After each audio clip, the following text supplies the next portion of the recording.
Hello and welcome to season 2020, episode 20 of the Pecino Report. A podcast that gets past all of the hype and talks about what's really going down in the MotoGP paddock. That's right, you heard it right, episode 20. Wow. After an incredible weekend of drama, it's hard to know where to start. Flying bikes, riders being saved by an unseen power, teammates taking each other out. Wow! But before we get into the nuts and bolts of it, it's a warm hello to my wonderful co-host. Firstly, Andrew, you can hear her giggling away in the background there. Hello, my dear. How are you? You've really picked a great time to get into MotoGP, haven't you? How's your heart holding out? Oh my God, I'm giggling because I don't know whether to laugh or cry or be terrified, or I'm starting to question if this was the right sport to get into. Perhaps it should have been a lawn bowls podcast, or maybe some darts might have been a bit better for my heart. But in saying that, as terrifying as this season is becoming, it's like a drug. You guys, like I think you said on the weekend, Stu, I'm one of you now. I'm just, oh my God, yeah, what can I say? Yep. Manuel, help me. Oh, yeah. Hello. Right, if hello you've to all. got heart problems, MotoGP 2020 is not the place to start, is it? Yeah. Well, yes. And that voice there, that can only be El Jefe himself, Mr. Manuel Pecino. Hi, good evening to you in Australia and whatever it is Hey, to boss. all our listeners. Yes, 20th podcast, so a good anniversary we had, no, in Austria, a good story. Yeah. And we have to admit that when you joined us, we didn't tell you the whole truth. We didn't tell you that after UFC, this is the most heavy sport that you can ever see. I don't think there's anything that would top it right now. No. As far as physical contact goes, it's UFC and then MotoGP, and it's daylight after that. That's all there Terrible is. and exciting. Luckily, we are smiling today and having fun and laughing, but it could have been very, very different. So I like how you described it, Stu, the invisible power. Mm-hmm. That is a nice way. only Anybody can stick to that, you know? Yep, indeed. And I think it's a great place to start. I was going to say, before we started recording, I mentioned that my husband and I were having this discussion. You know, for people that aren't even religious, you've got to sit and question what on earth, or not even earth, was in charge of that situation. Exactly, that's right. So yeah, so let's cut straight to it. Obviously, everyone's here because they love MotoGP. The only thing that anyone is talking about is that crash at the moment. So, boss, what's your take on it? Run us through how you saw it and what you see as being some of the repercussions of what's going to happen after this. Well, I think we also in the social media there has been lynch. You say lynch in English? Yep, lynched. Yep. Zarco There's a has lynch been mob. lynched. Yeah, has been lynched on the social media, and then he has. They're burning effigies of him. Exactly. So, but at the end, and obviously, what is nonsense, what is not has not any reason, is to talk about intentionality or not, right? Yeah. So nobody can do this intentionally, because if there was way. any little how do you say shadow Malice? of it, he Zarco would have left the track with handcuffs, you know. So Yeah. we can, and at the end he's a person, you know, he's not a killer. Despite he has been called by some of his mates on the track. But anyhow, look, what is clear is that he's not guilty of doing this on purpose, but what is also 100% is that he is the responsible of what happened. Of course, yeah, because he was the spark that made everything happen. Okay, the problem is that Zarco has been repeatedly in actions like this. Look, if we can go back, he keeps seeming to be involved in these. Yes, too. You are. When Andra was not born, probably in 2019. In 2011, It's in like 2011, before when, GP. in 2011, when Andra was, I don't know, 20. Still in high school. No, not even in high school. Probably. Thanks, Manuel. You're a sweetheart. You know, there was an incident, Andra in Misano with Zarco trying to. How do you explain it, Stu? So he was coming up alongside someone on a straight, and they were on what is it 125s, wasn't it? Yes. Straight, and he reached over and tried to grab their brake lever to make them brake while he's riding alongside them, and almost killed the guy. Like that seriously could have really killed someone. Yeah, and then we had not so long ago in 2017 in Phillip Island. Remember that Zarco ran into the rear of Marc Marquez's bike, and Marquez had to abandon the race. Then we had seen Zarco. Yes, exactly. So, Andra, he seems to be a part in all the sources that go around. You know, there is also always the Zarco component. So, I think that he should review his attitude on the track, because it's clearly like the Spargaro brother says, he's always involved. If there is an incident, you can bet that Zarco is always around. And it's hard. It's obvious he seems lovely. There's no intention. There's no way, like you say, any of them would ever intend for things like that to happen. I was actually going to ask do you have any idea, is Zarco okay? Because it must be hard for him to sit there and, you know, take the responsibility and know that he caused that no matter how. But there's a bit of a common denominator there too. That's it. That's the same phrase that I used.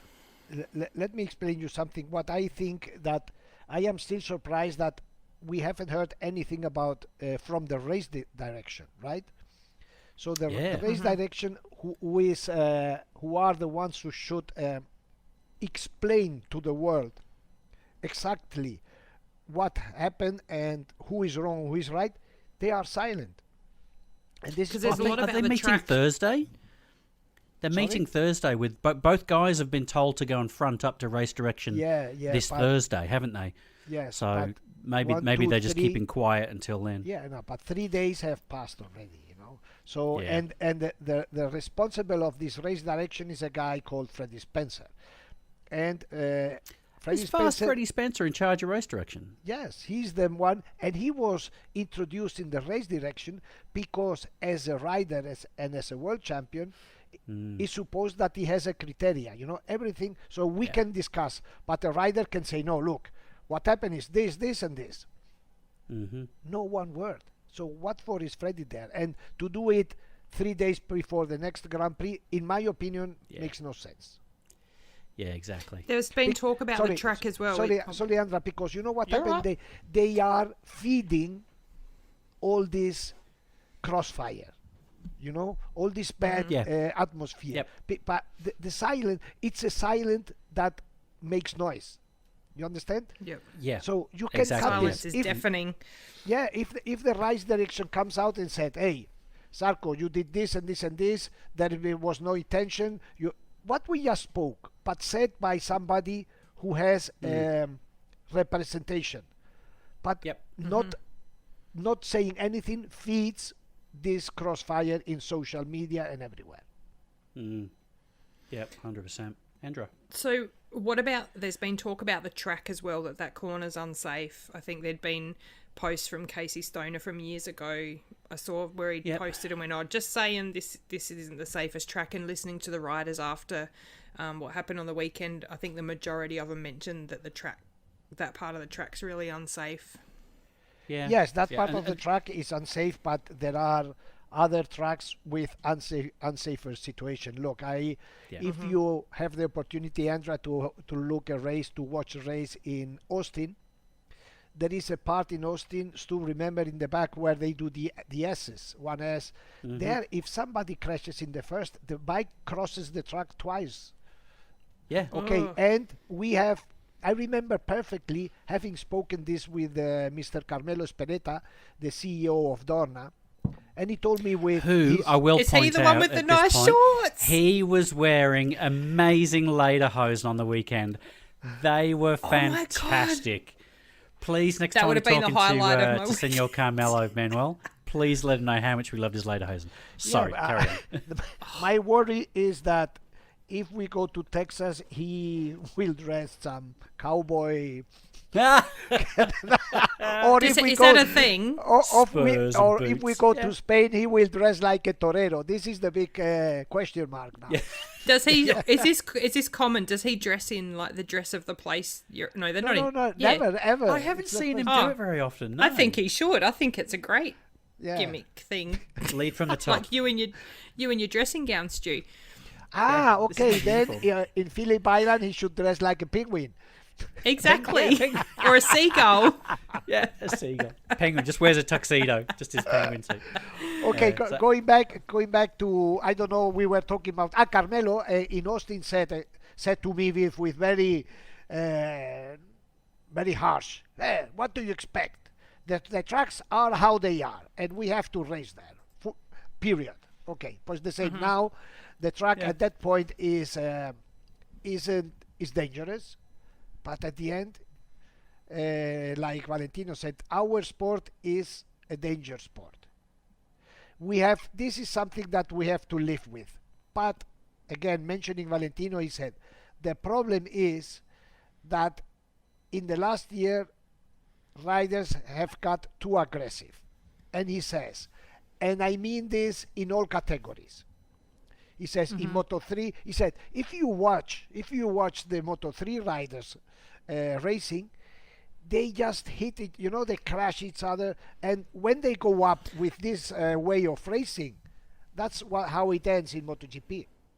What's with the Moto3 guys when they go around? They like hang their leg out. It's like they're trying to block the other riders with their leg. I noticed that in the difference of Moto3 to the rest of them. Yeah, there's one or two riders that really throw their leg out to the side to try and get that leverage.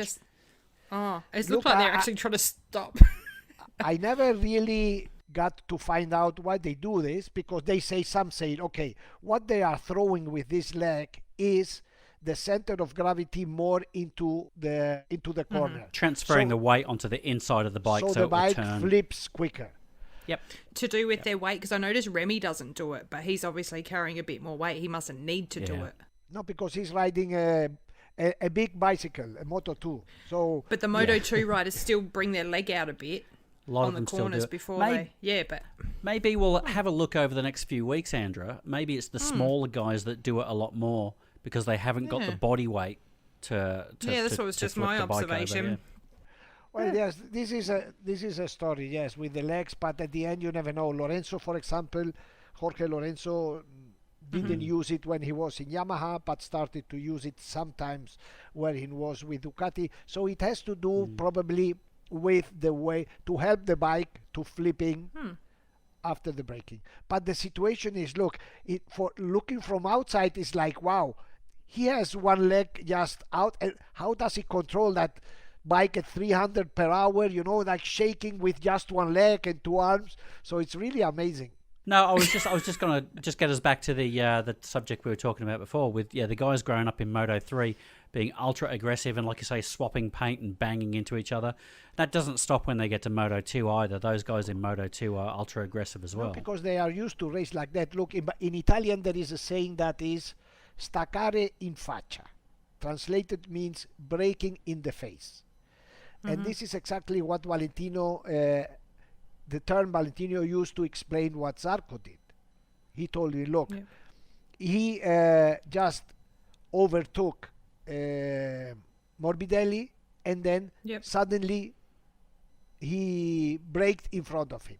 The problem is, was he braking because of the corner coming up, or he just because they were sure. they were in a one-to-one fight, and suddenly they saw the corner and the brake. But the problem was, he said, in Moto3, and you will see this, they overtake, and as soon as the rider has overtaken, then he brakes in the face of the other, and the other gets always scared. And this is very dangerous. Very dangerous. And this is what Valentino was saying. And he said, look, what we need is to recover the respect between the riders.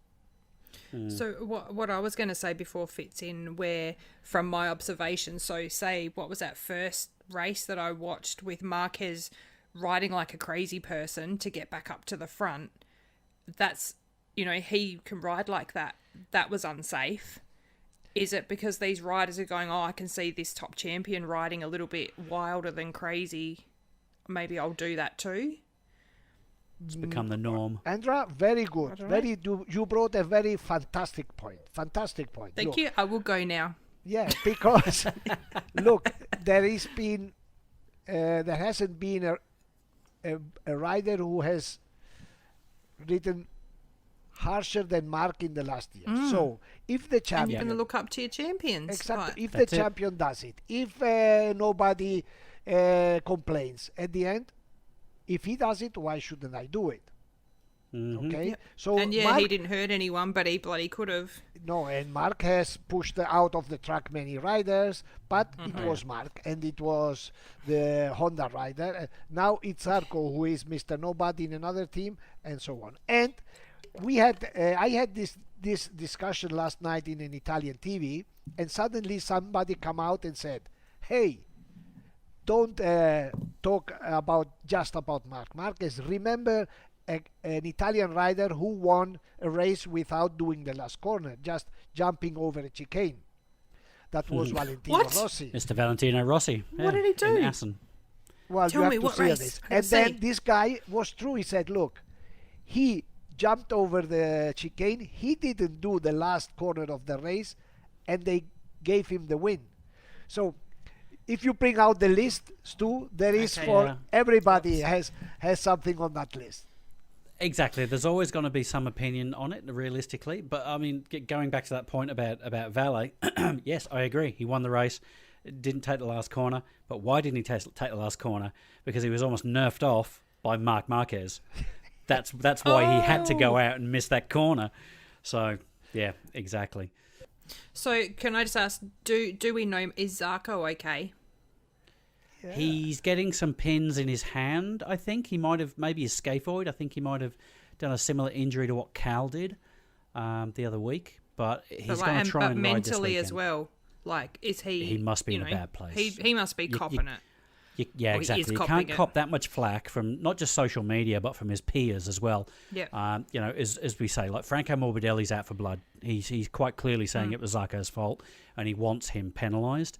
Alicia Spargo, straight away, he's backed it up, going, oh, it's always Zarco. Rossi has been making comments as well, maybe not directly to Zarco, but he's been, alluding to it. So, yeah, he must be in a really, really bad way. Yeah, and he will have to go through all this again on Thursday in front of the race commission. Yeah. I can That's exactly imagine, right. and this is just guessing, that he will get penalized somehow. I don't know if he will get penalized. I would penalize him penalty without or something. racing one race. That's what I would do. But I am nobody. Yep. I just have. It's just my opinion. Yeah, Can I no, I just say agree. too Make him sit out a race. About the crash, and we all know that I love Rossi and he does funny things to me, but the media's been talking about how much of a close call it was for Rossi. But Manuel, I woke up to that picture you sent us of Zarco's bike tyre like touching Maverick's helmet. I feel like people aren't acknowledging how close it was for him too. That to me is the luckiest man alive, as far as I can see at the moment. No wonder. I'm hearing reports that he had clutch problems after the restart. That wasn't clutch problems. Nah. He was just completely and utterly out of it. There is no way that he could not be mentally affected by that. I'm mentally affected, and I'm just some random that started watching MotoGP. He had that bike with it actually touched his helmet. Yeah. What do you reckon, Manuel? Clutch problems or mental problems? No. It was clutch because I tell you something. Maverick. I've got crutch problems. Sorry, different thing. No, but mental. Look, Maverick. How can I explain this? Maverick is. Insane? No. He fears a lot. When you talk about good and bad luck, he doesn't want to talk about bad luck. You know that he believes in these things. Yep. And he said, no. There has been no So good he's and no very bad superstitious. luck. A lot, but you can imagine up to which point. And I know that he didn't watch at the crash. Right. When he returned. He didn't want to Yep. see. He didn't want to see. So it might be good that the media is focusing on Valet. And after the race, it was funny because he told me, look, I have had this problem with the clutch, and it was the clutch because in the last laps of the race too, if you go through the lap did times, pick up. he was lapping at the same times that the head of the race. So it has, but He then was back into the 124s or 125s, exactly whereas 24s. he dropped into the 27s and 29s at one point. Yeah, because his clutch was over revving the engine. But then I told him, look, because he said, I just simply can't understand what's happening, because on Saturday I am capable to do anything. I am super fast. I am the best rider on the track. On Sundays, every Sunday happens the same. Then in my innocence, I told him, Maverick, maybe it's voodoo. When I mentioned the word voodoo, You when didn't. he got he got white. He really? said, Do you think so? Oh my god! no. He said, don't mention this. Don't mention this. It was like this. And I go, You're naughty. Oh, but you bugger, Manuel. But there I discovered his fear with all this bet just the other day. Yep. Right? Wow, that's crazy. Yeah. Okay. Well, let's move forward a bit. Can we talk about a calmer subject? Let's talk about the winner. Oh, we've been going this entire podcast and we haven't spoken about Dovey. How good is Divorcee Dovey? Yes, that was fantastic. Look, can you imagine the scene of Dovey's manager going into the Ducati track on Saturday morning and saying, I want divorce. So I know how this sentence sounds because I have some training in that, you know. You've heard it a couple of times. But when it comes to Just a few. I want divorce, I say again. Well, again. Must be Saturday. So going back to the serious stuff, look, Dovey finally his glass was full of being mistreated by Ducati, underestimated, undervalued, and he come to a point where he said, enough. There is no meaning in continuing. So Got to respect that. yeah, because the day before, out of Ducati came a message saying, we will decide whether we stay with Dovizioso or not after the following two races. After he had shown the last 3 years that he is Mr. Ducati, basically. There is no other close to him, near to him. Yep. So can you imagine the satisfaction of giving Ducati a kick on Saturday and winning on Sunday? You know, and telling them, now you depend on me to make a That's going result. to be a highlight of his career. Like, Yeah, exactly. Yeah, give him the big middle finger. So Give him the birds. the camera on the board of the bike when he finished, I don't know if you see, he did like he with his fingers he pointed himself like saying, yep. I that am was- here, Yep. it's me. Yep. You know, I'm and the it's man. exactly that. Ducati is Dovizioso. So yeah, now at the moment it is. now, That's right. and can you imagine Dovey winning the championship or something like this with a rider that has kicked them in their ass? You know? Would they Incredible. change? Would they change now? Would they flip on No. and try to keep him? No. And the situation, Andra, is exactly the same that happened with Jorge Lorenzo. Jorge Lorenzo in Italy, the first when he before the start in Mugello 2018, he told Ducati that he was leaving. Then he won the race. Andrea told here that he was leaving, then he won the race. So in Ducati they are trained to do this, you know? It's like they lift a weight and they're not doing it for anyone else but themselves. And look, good results from the other guys as well though. Like Jack Miller third, that was that was a very good result for him as well. But I suppose one of the biggest results. Could I have a of question the, around Jack? This is very technical, so brace yourselves. No, it's not that technical. He was on soft tyres. I was not expecting him to finish the race on those tyres. I was waiting for him to die in the arse, but okay. Yeah, nor did he, thinking that he would finish the race. Yeah, he was the first one to be surprised. But yes, he did a very consistent race. Normally, Jack is we have spoken here. He's a rider that is very good in the first 10 laps, and then his gas, he melts like. He melts. He runs out of gas. But this time he did very well, and okay, let's hope that's the first step to what Ducati needs. That is somebody to replace Dovi. But again, Dovi was fantastic. But let me tell you something very quick. Today I think we can record for hours. Look, I think we spoke in the previous podcast. In the previous podcast, we spoke that Ducati had won in the last year race with an advantage of 7 seconds. Okay, not considering Marc Marquez, 7 seconds to the third. And that it would be almost impossible that in 1 year this anybody could reduce these 7 seconds. Not even if the Ducati was bad, and not even if the others grew. How did the race finish this year? 1.5. Yeah. So the credit of Ducati has gone. Next year they will start. No, next year no. Maybe on Sunday they will start even. Yeah. You see? So that exactly. will make the race super interesting. Suzuki, fantastic. Surprise. Suzuki is growing incredibly. Before this race, there were 2 tracks where the Suzuki suffered especially, historically. One was Le Mans, and the other one was Austria, the Red Bull Ring. Okay? G'day, mate. Oh, not that one. Sorry. Bad joke.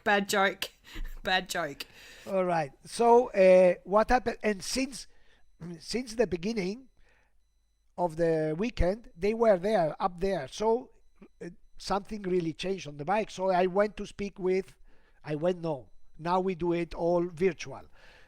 I spoke with the technician of the team, and they explained me the following. Look, in the past, one of these problems in these stop and go circuits, that is stop, turn, and accelerate, Andra, this is stop and go concept, was that we had some problems in hard braking. Our bike was not stable enough in hard braking. As our engine is not strong engine, because it's a 4-in-line engine, then we were really weak in this. We have improved a little bit the power, but we have to improve a lot the braking stability, which allows us to be much more effective on braking. And the whole package suddenly has turned in a very competitive package. And this is basically the technical explanation of this huge and interesting step forward that Suzuki has done from last year to this. Yeah, and when you combine that with their natural strength, which is the corner entry and mid-corner speed in those long sweeping corners, as around Austria is, turns 6, 7, 8, 9 sort of thing, then when that means they're able to leverage that by actually not being so far behind on those, as you say, the stop and go corners. What's that, 3 and 4 and 1? Yeah. So good on Suzuki. Yeah, you had something else, Sandra? Did you see my eyes glaze over for a second? Did you see my eyes glaze over? Yes, I did. I think I had a micro nap. Sorry. That's all right. We'll get that in post. I'll edit that entire bit out. You can teach me that offline. Andra, that's the problem with when you do yoga before talking about MotoGP. You have to do it later, after, not before. I know. I did yoga, and then I've smashed a beer down quickly trying to get in podcast mode. There you go. I can only learn so much each week. It's okay.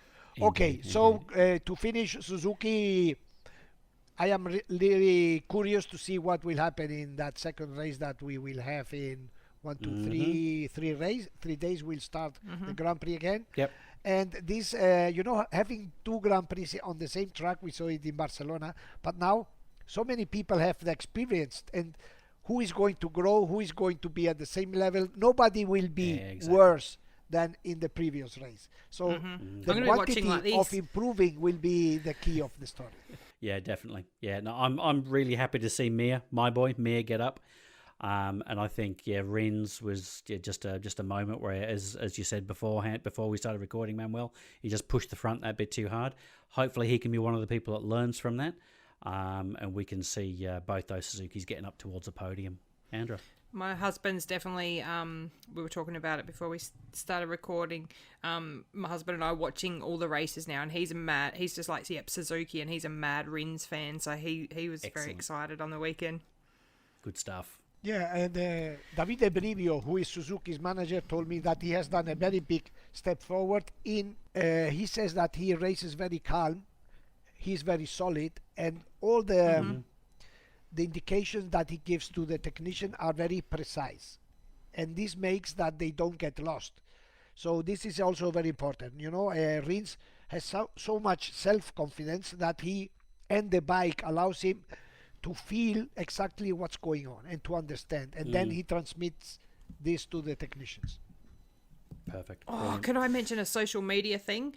And I don't know if people have seen it. There was a social media post going of Danny Pedrosa explaining to the engineers what the bike was doing, and he's doing the like ba ba ba ba, and he's doing these all ones, these sound waving effects his arms and around. I'll see if I can find it and share it for people to look at. It's bloody it comes brilliant. into the corner, it's like but, and then it goes out of the corner, it's like but. Yes, it was so good. It was so good. He's brilliant. That's expert technical feedback, I'll have you know. Yeah, that's the MotoGP language. Yes. Yeah. Exactly. So Danny Pedrosa, that's a very good segue. Let's talk about KTM. Here we go. At the Red Bull Ring in Austria, KTM had a win the week before with the fantastic Mr. Brad Binder. Paul Espargaro was talking up his chances for this one. Grumpy pants. Manuel, he really needs to take a chill pill, that guy, doesn't he? Yes, on Saturday when he was the best rider on FP4, right? Free practice 4, where the rider practiced the race with fuel tank, in race setup, and so on. He did fantastic. He was the winner on Saturday. So, in the media scrum, Manuel Pecino, always with putting the finger in the eyes of the riders, asked him, I asked him, Paul, how are you going to manage your overexcitement? So he didn't like the answer. Fortunately, he was maybe 3,000 kilometers away from me. So he couldn't throw a chair at you. And he looked at me so with really with bad, and he said, no, I am not overexcited. I am calm because I have everything under control. He was never calm. Exactly. And this, he was true, because look, the thing is that until the race, the MotoGP race was supposed to stop 10 to 3 or 5 to 3 p.m., right? And at 2:15, everything in the KTM world was perfect. I think they had already the champagne in the freezer, everything. Yeah. The images of the box were like, wow, excitement. Yep. But in racing, nothing is real until the checker flag falls. And this, they felt in their deepest, KTM felt that in their deepest because of the crash of Zarco, when the race was basically something between Dovizioso and Paul Espargaro. The race was red flagged, so they had to start again. And as soon as they stopped the race, Paul understood that he had shot the last bullet. Yeah, Why? He'd lost his advantage. Yes, because he went into the garage and he knew that he had any other set of tires of the one he had raced that race. So he had to go out with tires that he had not used before. So he knew before the second start that his chances had flown away. And what happened? And then he decided to go and run wide. But watching it, I felt, because I sat there and went, oh my God, he's so angry. He needs to calm his shit. There's been a serious accident. Yeah. Then I went, oh no, he probably doesn't realise yet. And then it was like, yep, okay, they all know what's happened. He seemed just as angry. No. But Yeah. Andra, look, the riders don't think like us, No, not at all. Paul true. didn't look. He went out upset because he had not the rear tire. That's it. Because once again, he also. He could see that win. He could see it. Yeah, and before the start of the race, he said, "Look, I was more ready to win in Brno 1 week ago, and I didn't make it." Yeah. So then he sees himself in the front, controlling the situation, and again red flag. So his frustration, there must be big as the Ayers Rock you have there in Australia. So Yeah, exactly. it ended how it couldn't end in another way. It just couldn't end because can you imagine Paul Espargaro finishing the race in 4th or 5th position? No way. No, he was going to win it or bin it. But even then, and I mean no disrespect, and it's obviously really hard to walk in those suits, but when he stormed off the track like a thunderbird, I was laughing to myself because it must be, again, it's hard to move, but it was really comical. Let's just have a moment of silence for Mr. Miguel Oliveira at this point. How would you be feeling? Oliveira was just looking around like, oh my is God. this possible? Because Paul, when he went down, he took with him down Mr. Oliveira, his brand mate, No wonder he was throwing stuff when he got back. Yeah. Yeah, but Stu, he was kicking the pit box and everything. Yeah, of course, because he has been Don't blame taken him. off. He has been taken off by Brad Binder in Jerez when he started 4th. He has been taken down by Paul Espargaro when he was up there 5th. I think he was at the moment. Yeah, he made his way up to 5th. It was a great ride for him up until that and point. last year when Zarco was a KTM rider, also Zarco not taking him in. So as we have spoken at the beginning of our podcast before starting, It's always Zarco. Oliveira doesn't need enemies. He has his teammate to do that job. Yeah. Has he finished a race this season? Has he finished a race this season? I think he's been knocked off each race. I don't know. Probably he finished the race. No, he has finished 2 races. The first in Jerez and Brno. Yeah. Oh, But no, that's right. He did finish Brno. Yeah. Oh my God! Oh my God! What have you just Iker realised? finished his race. Iker Lecuona finished his first race. Oh, He did you see finished the the race. welcome he got back into the pit box? It was They cheered him like he'd beautiful. won the world championship. It was beautiful. It was fantastic. that was so excited for him. Yes, I don't get a beating tonight. Please, sir, can I have another? Exactly. Oh, it that was was so fantastic. good. And Yeah, the team, like you indeed. say, their Stu, reaction. do you have the race standing? Who finished behind Iker Lecuona? Iker Lecuona. Yes. Tito was behind him. Tito. What Yes, was he? Was he directly behind him? Please, read the names. Alex. Iker Lecuona. Maverick was behind Iker. Maverick, okay. Oh. Continue. And Aleix. Aleix. Michele Pirro. Yes. Bradley Smith. Alex Marquez. Cal Crutchlow. Tito Rabat. And Stefan Bradl. All behind Iker Lecuona. Were So that that's- names to make a celebration? Of course. Yeah. So you got a factory Yamaha, a factory Ducati, 2 factory Hondas. And Yeah. so he did an incredible race for him. I imagine with this result he has erased all the bad moments in the first races. So good for him. He's the super rookie and the most youngest in the championship. He's just 20. Yeah, he's got a great future ahead of him, most definitely. No, I think that again that we had before starting the season we expected it to be very exciting, but we could never imagine that we would see what we are facing. So just let's wait for the next weekend, and we will be here back Yes. next week. What's it again. going to be next weekend? UFOs, aliens, something like that. That's just about all that's left. Zombies coming across the track. Who knows? Why not? Yeah, indeed. Okay, guys. Wonderful. Thank you so much, Andra. Have you got something to say just before we leave? I do. I always have something to say. I wanted to give a shout out course. to Rick. Rick is another one of our Instagram Sup, followers. Rick? He's listened to every single episode. He's loving it. He's a friend of nice. Gillian's, who's a bloody legend. Gillian sent us some questions that we got Manuel to answer during the week. G'day, So Gillian, again, you keep bloody sending legend. us your messages. I'm making some good mates through this from around the world. Excellent. Good stuff. Learning So lots if of people want to things. hear us, where can they find us, Sandra?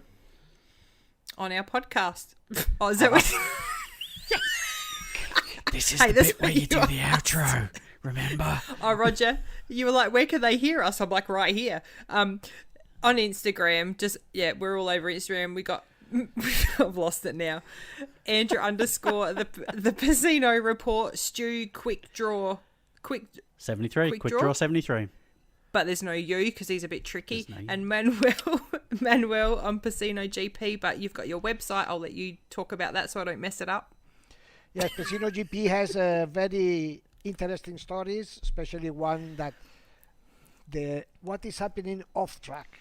Because if on track things sound interesting, off track there is a silent war between the manufacturers. Nice. We will talk about this in another episode.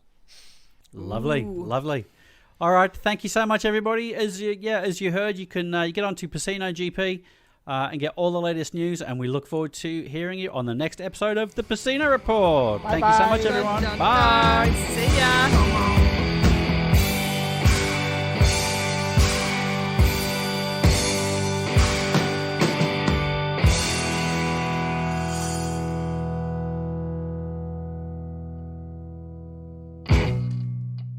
Like, I hardly slept. I don't know what you're like, Manuel. I hardly slept. And then at work the next day, I couldn't even focus.